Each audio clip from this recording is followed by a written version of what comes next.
बिस्मिल्लाहिर्रहमानिर्रहीम। SEO global में खुश आमदीद। दोस्तों, हमारे इर्द गिर्द लाखों चींटियाँ पाई जाती हैं जिन्हें अल्लाह ताला ने बेमिसाल सलाहियतों से नवाजा है। ये चींटियाँ हमारे दरमियान सोशल एनिमल्स के तौर पर जानी जाती हैं। ये चींटियाँ अपनी कम्युनिटी में पाए जाने वाले नज़्मो ज़ब्त और इत्तेहाद की वजह से दूसरे कई जानदारों पर इम्तियाजी हैसियत रखती हैं। ये चींटियाँ भले साइज़ में बहुत ही छोटी होती हैं, लेकिन अगर हम इनकी कुव्वत का अंदाज़ा करें तो आपको ये जानकर हैरानी होगी कि ये चींटियाँ अपने वज़न से 20 गुना तक का वज़न उठा सकती हैं। ये वज़न इसी तरह है जैसे एक इंसान को 1200 किलो का वज़न उठाना पड़े। ये चींटियाँ ताकतवर होने के साथ साथ बहुत समझदार भी होती हैं। यहाँ पर मैं आपको बताती चलूँ कि एक चींटी के 2 पेट होते हैं, यानी एक पेट में वो खुद खाना खाती है जबकि दूसरे पेट में जमा करती है ताकि अपनी दूसरी साथी चींटियों के साथ ये खाना बांट सके। ये चींटियाँ इतनी समझदार होती हैं कि इनमें से जब किसी एक को खुराक का कोई जरिया मिलता है तो वो बाकी चींटियों को भी बताती है और उस खुराक के जरिए तक पहुंचने में उनकी मदद करती है।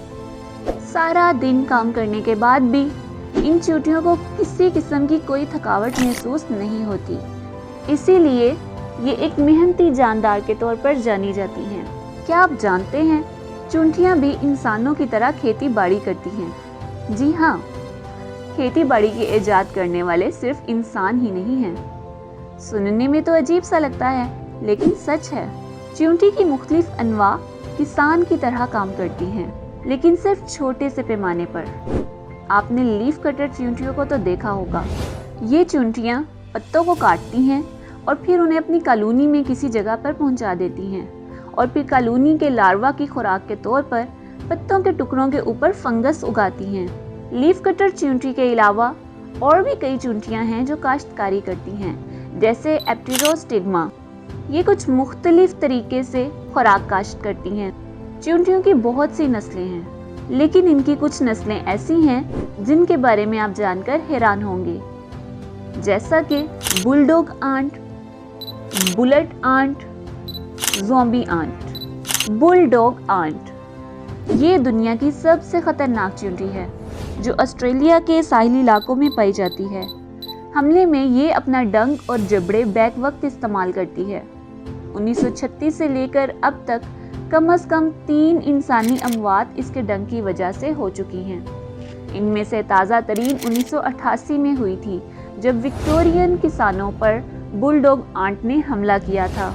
ये चींटी इंसानों से बहुत कम खौफ जाहिर करती है और इंतहाई जारहाना अंदाज में हमला करती है। तेजी से कई बार डंक मारती है और हर डंक के साथ मजीद जहर इंसान के अंदर चला जाता है। एक हमले में ये चींटी अपने शिकार को लंबे दांतों वाले जबड़े के साथ पकड़ लेती है, अपने जिस्म को नीचे की तरफ घुमाती है और अपने लंबे बेरबल डंक को जिल्द में डाल देती है। कुछ मौके पर ये डंक एक बालिग इंसान को 15 मिनट के अंदर मारने के लिए काफ़ी है। Bullet aunt. बुलेट आंट एक ऐसी चींटी है जिसके काटने पर इतना दर्द महसूस होता है जैसे किसी इंसान को गोली मार दी जाए। यही वजह है कि इस चींटी को बुलेट आंट कहा जाता है। ये चींटी यूट्यूब में भी बहुत से यूट्यूबर्स के दरमियान मशहूर नजर आती है, जो इस चींटी के साथ एक्सपेरिमेंट और चैलेंजेस करते दिखाई देते हैं। लोग इस चींटी से काफ़ी खौफजदा होते हैं। Zombie aunt. ज़ॉम्बी आंट एक ऐसी चींटी है जो कि चींटियों को ज़ॉम्बीज बना सकती है। ये बीमारी चींटियों में फंगस से पैदा होती है। पाँव रखते ही ये फंगस चींटी की बॉडी के साथ चिपक जाता है, जिससे ये चींटी के जिस्म में दाखिल हो जाता है। ये चींटी को अंदर ही अंदर खाना शुरू कर देता है और कुछ दिनों में चींटी के दिमाग पर काबू पा लेता है, जिसके बाद वो चींटी अजीबो गरीब हरकतें करने लगती है। इसके बाद वो अपने घर से भटकती हुई निकल जाती है और किसी दरख्त पर चढ़ जाती है और तकरीबन 25 सेंटीमीटर की हाइट पर चढ़ने के बाद ये किसी करीबी पत्ते पर काटना शुरू कर देती है और वहीं पर पिस के रह जाती है, क्योंकि अब इस चींटी के दिमाग पर फंगस का कंट्रोल होता है, इसलिए ये कहीं नहीं जा पाती और उसी पत्ते के ऊपर चंद दिन में इसकी मौत वाक़या हो जाती है। इस चींटी के जिस्म से 2 दिन के बाद एक स्टॉक उगती है और दरख्त की तरह फिर से फैलना शुरू हो जाती है, और बाकी चींटियां भी जब इस फंगस के साथ टकराती हैं या उनके जिस्म का कोई हिस्सा इसके साथ टच होता है तो ये फिर उन चींटियों पर हमला आवर होकर उनके अंदर फैलना शुरू कर देती है। मलका का बहुत अहम किरदार होता है। चींटियों की कॉलोनीज का डिसिप्लिन बहुत ज़बरदस्त होता है। आइए हम बताते हैं कि इस कॉलोनीज में चींटियां किस तरह से जिंदगी गुजारती हैं। कॉलोनीज में मलिका का एक अहम किरदार होता है जिसे आंट क्वीन कहा जाता है। अब हम बात करेंगे चींटियों की आंट हिल्स या कॉलोनीज के मेंबर्स के बारे में। चींटियों की कॉलोनीज के 3 मेंबर्स होते हैं, क्वीन आंट, सोल्जर आंट्स और वर्कर आंट्स। क्वीन आंट दीगर तमाम चींटियों से साइज में बड़ी होती है। क्वीन आंट एग्स देती है और कॉलोनी की पॉपुलेशन को कंट्रोल में रखती है। सोल्जर आंट्स का काम आंट हिल की देखभाल और दुश्मन से उसकी हिफाजत होता है, जबकि वर्कर आंट्स तमाम की तमाम फीमेल्स होती हैं जो कि खुराक जमा करती हैं, कॉलोनी की देखभाल करती हैं और कॉलोनी के अंदर पाए जाने वाले लार्वास की नशोनुमा करती हैं। कॉलोनी के अंदर और बाहर के बहुत से काम यही फीमेल वर्कर्स करती हैं। कॉलोनी की मेल पॉपुलेशन को कंट्रोल करना बहुत आसान होता है। यही वजह है कि आंट कॉलोनीज में मेल आंट्स बहुत कम होती हैं। क्वीन का काम सिर्फ अंडे देना होता है। क्वीन जब एग्स देती है तो उसमें बड़ी तादाद फीमेल वर्कर्स की होती है, जबकि बहुत ही कम तादाद में क्वीन और मेल आंट्स पैदा होती हैं। क्वीन और मेल आंट्स के लार्वास दूसरे फीमेल वर्कर आंट्स के लार्वास से मिलते जुलते ही होते हैं, लेकिन साइज में कुछ बड़े होते हैं। एक बार जब वो बाहर आने लगते हैं तो कुछ अरसा घोंसले में रहने के बाद अपना घोंसला छोड़ना शुरू कर देते हैं। कुछ मैच्योर होने के बाद ये एक ही वक्त में अपना मदर नेस्ट छोड़ देते हैं।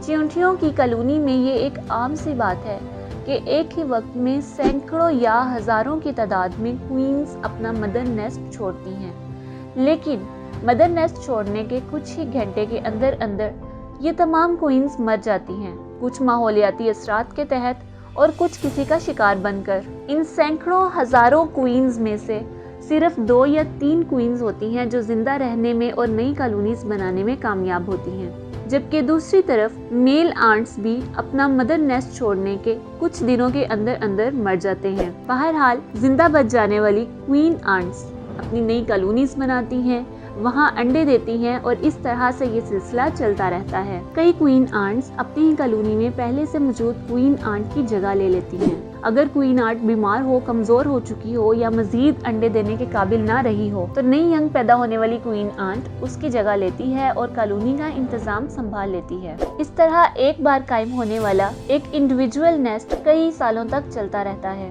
जनूब मशरकी ऑस्ट्रेलिया की शुगर आंट की क्वीन कैम्पोनोटस कॉन्सोब्रिनस 23 साल तक जिंदा रहने के हवाले से जानी जाती है। हालांकि अगर नेचर वाइज देखा जाए तो चींटियों की फितरत में बहुत ही छोटी जिंदगी होने का इम्कान होता है। चींटियों की क्वींस के दरमियान भी कभी कभार हनी बीज की क्वींस के दरमियान होने वाली वॉर ऑफ पावर की तरह की कोई झड़प नजर आ सकती है, यानी कि पहले से मौजूद क्वीन की जगह लेने के लिए अगर कोई यंग क्वीन कोशिश करती है तो उन दोनों के दरमियान एक फाइट होती है और जीत जाने वाली और जिंदा बच जाने वाली चींटी उस कॉलोनी का इंतजाम संभाल लेती है।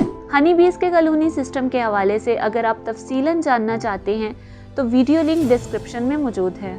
आंट्स गर्मियों में मेहनत करके अपनी खुराक जखीरा करती हैं ताकि सर्दियों में अपने नेस्ट के अंदर रहते हुए ही वो खुराक खा सकें और गुजारा कर सकें।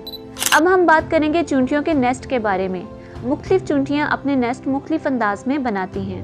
Australian meat ants. दोस्तों, इस चींटी को ग्रेवल आंट के नाम से भी जाना जाता है। ये चींटी गैर यकीनी हद तक ऊंचे ऊंचे टेले बनाती है। ये चींटियां अपने टेले बनाने के लिए एक बहुत बड़ी जगह का इंतखाब करती हैं और अपने टेले कंकर और सूखी चीजों से बनाती हैं। आपको जानकर हैरानी होगी कि इनके टेलों में बहुत से दरवाजे होते हैं जिसे आप छोटे छोटे सुराखों के जरिए देख सकते हैं, और उन टेलों पर मौजूद सुराख इन चींटियों को अलग अलग रास्तों पर लेकर जाते हैं क्योंकि ये अंदर से जुड़े हुए नहीं होते। ये चींटियां ऐसे टेलों का भी इंतखाब करती हैं जिनके रास्ते मिले होते हैं और ये उनके लिए बहुत अच्छे रहते हैं। Carpenter ants. इन चींटियों को कारपेंटर इसलिए कहा जाता है क्योंकि ये अपने नेस्ट लकड़ियों से बनाती हैं। अपना नेस्ट बनाने के लिए ये गली सड़ी और खोखली लकड़ियों का इंतखाब करती हैं ताकि इन्हें अपना नेस्ट बनाने में आसानी रहे।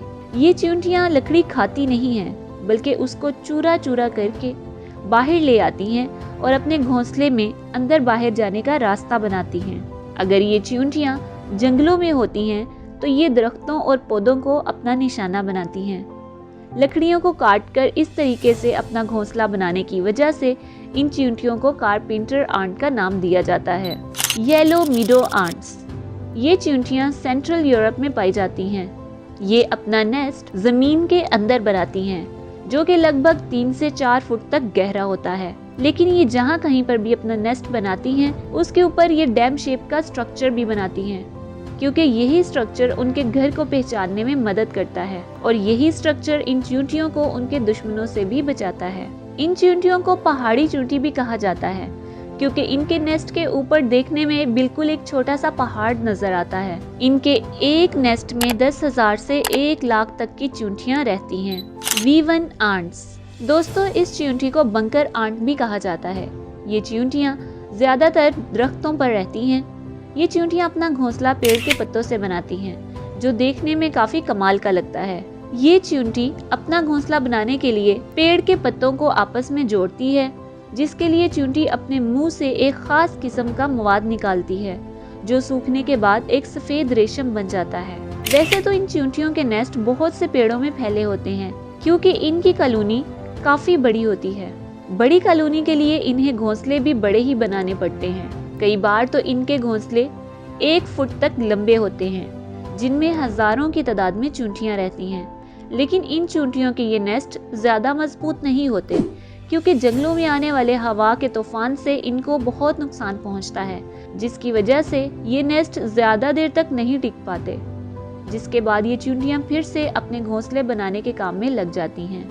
आर्मी आंट्स, ये चींटियां ब्रिज बनाने के हवाले से जानी जाती हैं। इनकी एक कॉलोनी में लाखों चींटियां पाई जाती हैं। ये चींटियां दूसरी चींटियों की तरह नेस्ट नहीं बनाती, बल्कि दूसरे कीड़ों से अपना खाना चुराती हैं, जिसके लिए उन कीड़ों तक पहुंचने के लिए इन चींटियों को हमला करना पड़ता है। लेकिन चूंकि बाज़ औक़ात बहुत से कीड़ों के नेस्ट इनकी पहुंच से दूर और ऊंचे होते हैं, तो ये वहां तक पहुंचने के लिए बड़े पैमाने पर एक ब्रिज बनाती हैं। ये ब्रिज बनाने के लिए ये आपस में जुड़ जाती हैं, जिसकी वजह से एक लंबा ब्रिज बन जाता है। अगर किसी कॉलोनी में कम चींटियां होती हैं तो वो ज्यादा लंबा ब्रिज नहीं बना पाती और खाना चुराने में मुश्किल पेश आती है। ब्लैक आंट्स, दोस्तों इन काली चींटियों के घोंसले सिर्फ अच्छे ही नहीं बल्कि बहुत मजबूत भी होते हैं, क्योंकि जिस तरह ये अपना घोंसला बनाती हैं, ये देखकर तो साइंटिस्ट भी हैरान रह जाते हैं। सबसे पहले ये ब्लैक आंट्स मिट्टी के टुकड़ों को लेती हैं और इन टुकड़ों की छोटी छोटी गोलियां बनाती हैं, जिसके बाद ये चींटियां इन मिट्टी के गोलियों को अपने घोंसलों के आसपास रख देती हैं। जब ये गोलियां सूखकर हार्ड हो जाती हैं, तो ये चींटियां उनके जरिए अपने नेस्ट की छत तैयार करती हैं, जिससे इनका नेस्ट बहुत मजबूत अंदाज में बन जाता है। Fire ants, fire ants Amazon के जंगलों में पाई जाती हैं। बात करें इनके घोंसलों की, तो ये चींटियां अपना घोंसला पानी में बनाती हैं। जी हाँ दोस्तों, ये हैरानी वाली बात है, लेकिन ये चींटियां अपना घोंसला बनाने के लिए अपने ही जिस्म का इस्तेमाल करती हैं। ऐसा ये इसलिए करती हैं ताकि ये पानी की लहरों से खुद को बचा सके, क्योंकि ये चींटियां पानी में तो अपना घोंसला बनाने में सिर्फ चंद ही मिनट का वक्त लेती हैं। हजारों चींटियां एक दूसरे के साथ जुड़कर इस तरह से अटैच हो जाती हैं कि एक घोंसले की शेप बन जाती है। अपने पैरों का इस्तेमाल ये किसी स्प्रिंग की तरह करती हैं, जिससे इनका घोंसला पानी पर अच्छे से तैर सकता है। इनकी क्वीन घोंसले के बिल्कुल दरमियान में रहती है और वहीं अंडे देती है। ये तब तक पानी में तैरते रहते हैं जब तक इनका घोंसला किसी खुश्क जगह पर नहीं पहुंच जाता। दोस्तों चींटियों से मुतालिक अगर ये सब मालूमात आपको अच्छी लगी तो वीडियो को लाइक करें, चैनल को सब्सक्राइब करें और कमेंट सेक्शन में कमेंट करना मत भूलिएगा।